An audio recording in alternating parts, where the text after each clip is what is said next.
अनजाने में कोई पाप हो जाए तो उसके लिए भगवान नाम के द्वारा उसको नष्ट किया जा सकता है, पर जानबूझ करके अगर हम किसी पशु पक्षी को मारेंगे तो उससे हमको कोई नहीं बचा सकता।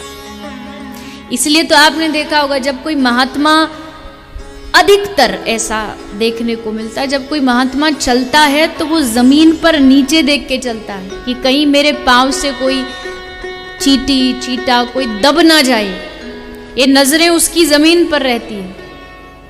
संसारी जब चलता है तो घमंड में सर ऊंचा करके चलता है, और संत जब चलता है तो सर झुका के चलता है।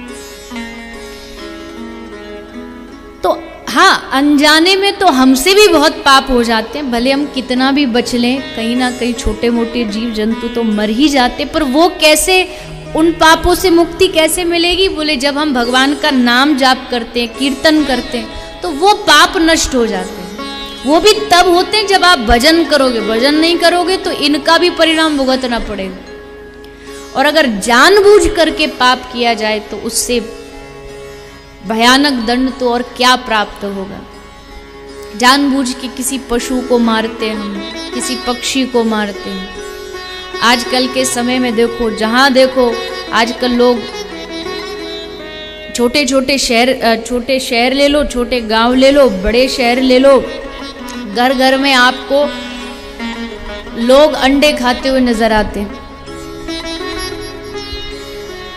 और उनको लगता है कि ये सब खाना पीना इससे क्या होना जाना है। और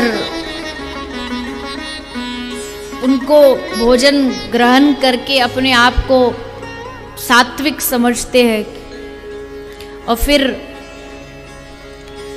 कहते भी हैं कि अरे ये तो इसमें अभी तो कुछ है ही नहीं, अभी नहीं है, लेकिन यही तो आगे चल के एक जीव का निर्माण करने वाला है।